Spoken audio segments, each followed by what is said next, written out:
hoje a gente vai falar sobre mercado futuro, né? Como operar dentro do mercado futuro, como fazer uma operação da maneira segura, como buscar alvos, né? Como obter resultados. Primeira coisa, vamos entender o que é o mercado futuro, né? O mercado futuro é diferente do mercado à vista, né? O mercado spot, né? O mercado à vista você compra e vende um determinado ativo, né? Você lucra quando você vende ele, né? Enquanto ele estiver tendo sua volatilidade de valorizar ou desvalorizar, você não está ganhando e nem perdendo nada, tá? Porque você não efetuou a venda. Então, quando você vende, você lucra ou você toma prejuízo dentro de um determinado ativo. No mercado futuro, você nem compra e você nem vende nenhum ativo, você aposta que o gráfico vai subir ou que ele vai cair. Quando você aposta que ele vai subir, isso é uma operação de long, né? Uma operação comprada. Quando você aposta que ele vai cair, essa é uma operação de short, uma operação vendida. Você está apostando que o preço vai cair. Qual é o valor que você ganha? Isso é relativo a quanto você tem para apostar. O valor que você vai ganhar é de acordo com o valor que você apostou e você vai pegar a variação que o gráfico teve. Se você fez uma operação de long, uma operação comprada, o gráfico subiu 5%, você vai ganhar 5%. Se você fez uma operação vendida, o gráfico caiu 10%, por exemplo, você vai ganhar 10% daquilo que você apostou. É assim que você lucra ou toma prejuízo dentro do mercado futuro, né? Tem mais uma coisa interessante também no mercado futuro, você pode alavancar os seus valores. O que isso significa? Você tem alavancagem quando abre uma conta inicialmente dentro de uma da corretora Binance, por exemplo, você consegue alavancar no máximo 20 vezes. O que isso significa? Que cada percentual de variação é vezes 20. Um exemplo, se ele variou 1%, na verdade não será 1% e sim 20% dentro da sua operação. Isso quando você utiliza 20 vezes de alavancagem. Se você alavancar 100 vezes, né, depois de um certo tempo a corretora liberou para você mais alavancagem, você vai fazer o que? Variou 1%, você vai pegar 100% na operação ou liquidar a sua fatura, né? Você vai acabar sendo liquidado. Então o conceito básico é esse, então tem que tomar cuidado com as alavancagens, porque 2, 3, 5% dentro do mercado de criptomoedas é um valor que ele é batido rápido, né? Rapidamente ele bate esse valor aqui, ó. Um exemplo, aqui a gente em um dia aqui, ó, teve uma variação no Bitcoin de 12%. Essa é a principal criptomoeda, o Bitcoin, mas tem umas outras altcoins que são muito mais voláteis do que o Bitcoin e respeitam também o movimento do Bitcoin. Quando o Bitcoin sobe 10%, pode ter certeza que as outras subiram 30, 40, 50. Então tem que tomar cuidado em relação a isso. Agora a gente vai entender qual tipo de operação a gente usa para fazer no mercado futuro. No mercado futuro, por ser extremamente perigoso por causa das alavancagens, o ideal é que a gente faça uma operação de scalp. O que é uma operação de scalp? Uma operação rápida. Você entra hoje mesmo, é mais rápido do que um day trade, né? É um day trade só que com um prazo mais curto ainda.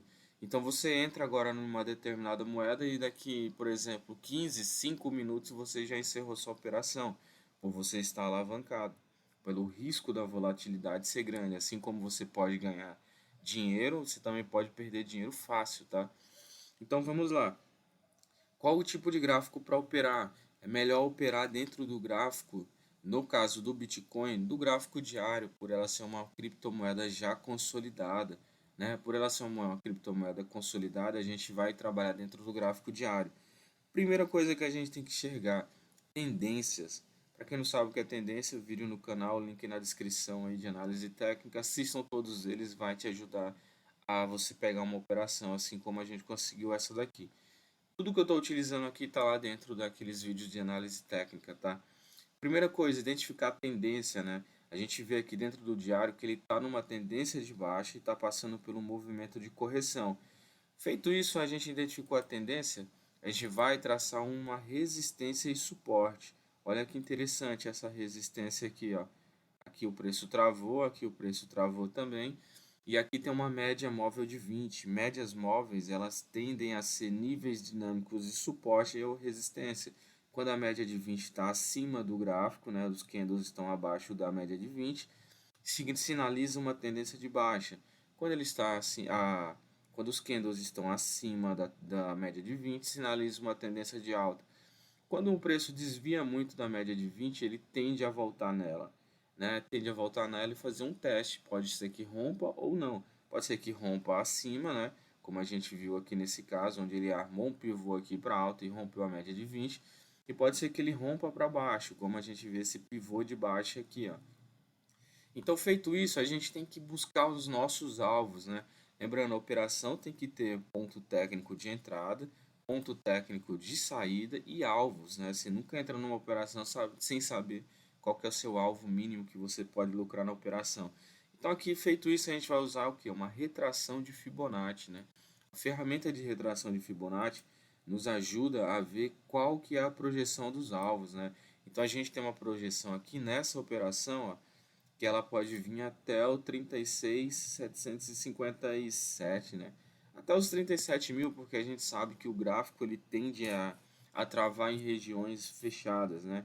Por exemplo, de 1.000 em 1.000, de 100 em 100.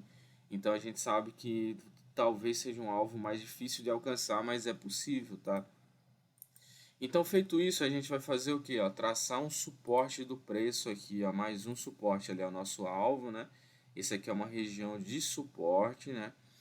Só que a gente vai fazer o que? A gente vai posicionar ele aqui dentro dessa região aqui, ó. Vamos modificar a cor dele para uma cor verde, os dois, né? E vamos entrar na operação agora, né? Isso é a análise aqui, a gente fez ela no dia 18 de abril, né? 18 de abril e esperou a média ser tocada no gráfico diário para poder entrar na operação. Feito isso, a gente também tem que definir uma região de stop, né? Uma operação sem stop não existe, tá, pessoal? Vocês nunca arrisquem todo o seu capital sem ter uma região que você aceita perder, ou seja, uma região de prejuízo. Aqui dentro do TradingView a gente tem a opção posição vendida. É apenas para a gente ver qual seria nosso risco retorno, né? Então eu tenho um stop aqui acima desse candle, né? Então eu vou arriscar 2,39% para conseguir pegar até 14%.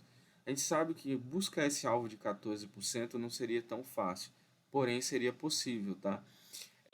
Por isso que a gente tem que ir analisando o gráfico, né? Ideal. Não deixe a operação aberta no gráfico no mercado futuro e vá dormir ou vá fazer outra coisa.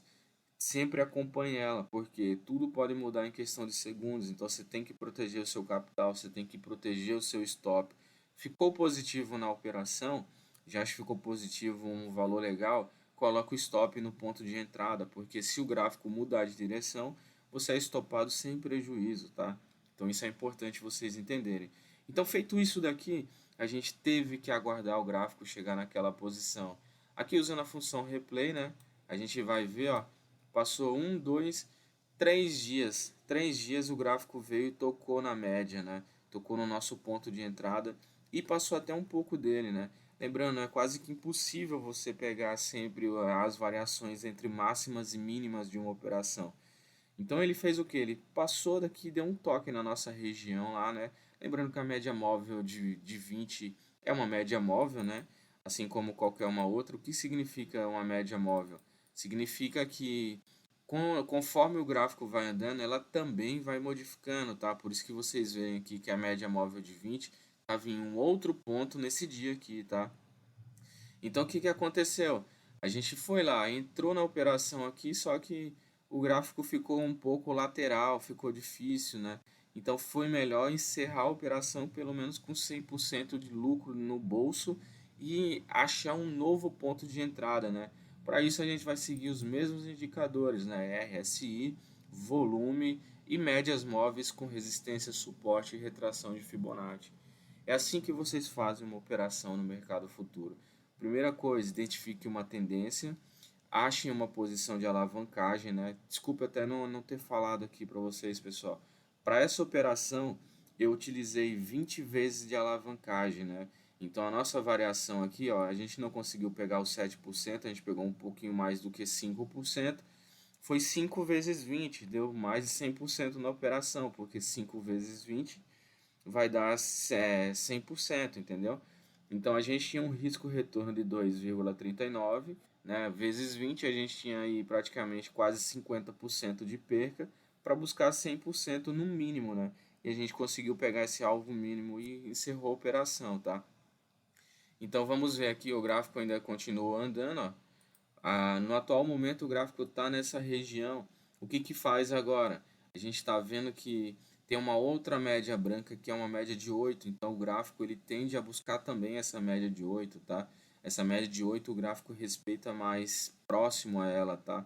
Então o que que acontece? No momento a gente fica de fora da operação e vai analisar um novo ponto de entrada. Então lembre-se disso, analise a tendência e operem a favor dela. Evitem operar lateralidade e operar reversões, porque momentos de reversões são mais complicados, assim como lateralidade também. Beleza? Espero ter ajudado vocês. Curtam, compartilhem, deixem um comentário positivo e se inscrevam no canal. Isso deixa o canal mais relevante e faz com que a gente esteja mais motivado para poder estar gerando mais conteúdo para vocês. Valeu!